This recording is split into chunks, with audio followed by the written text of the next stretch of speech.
You just really don't buy a Guitar Tools R Us. There's no place to do that type of thing. So we've built our own engineering department. I've been making my own tools since my very first guitar. You know, here's some pretty cool examples of some neat tools that we've built in the factory.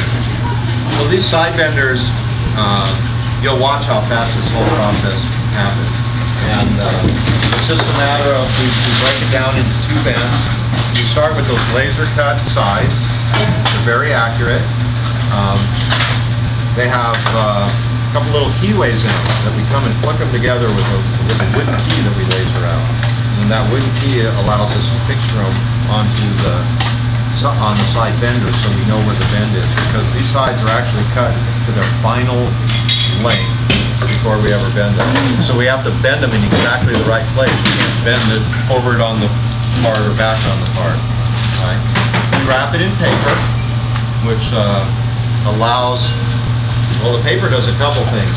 It kind of absorbs all of the oils that would come out of things like rosewood and nasty up our benders. If you bend this straight on the bender, then you're going to have to come back with some oven cleaner or something and clean it off before you can bend the maple side. But with the paper, that basically absorbs all that crud. That's literally just the dry wood and oil. That's the oil in rosewood coming out, so it's boiling right out of the wood. From the heat. From the heat. The heat is 325 degrees. It's bake-a-cake temperature. How long did it take you to figure out how slowly you could bend this without snapping the wood? By the time we made these, we've been bending sides by hand and stuff for 20 years, you know, 25 years, and we knew how fast to bend. But you can see we have fast, medium, and slow buttons, which is kind of more scared, terrified. You know, that's really. But in reality, these benders, the way they work, that sheet metal is stretching really tight, and it's moving around, and they don't break. We don't break tight.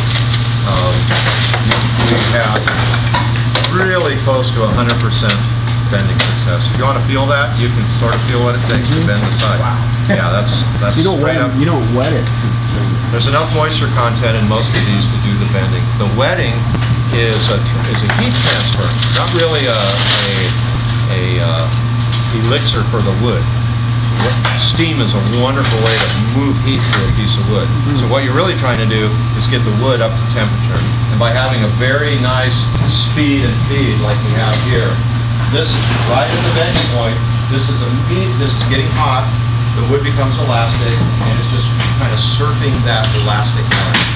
When you're bending wood guitars by hand over a luthier's pipe, you're never really on that spot. You're trying to keep the whole thing up and get to this point where you feel it let go, and then you push too hard and you break it. It's just bad, you know. Certain pieces of wood can benefit. The hardest woods to bend are in this factory is sapele.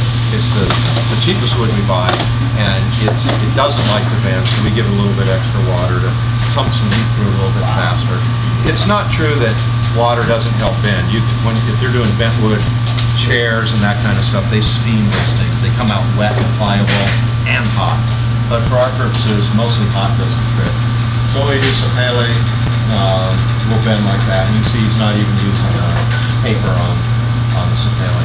Mahogany likes to spring back, you know. So sometimes you need a little extra heat or something like that. Mahogany and sapele are a little tricky.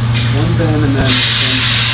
Yeah, we do two bends. We bend first the leg, because we want to wrap. We want to do, I call it an outside bend. We don't want to do any inside. We don't want to push something into a hole like we'd be pushing it into the legs. We want to wrap it around the hole.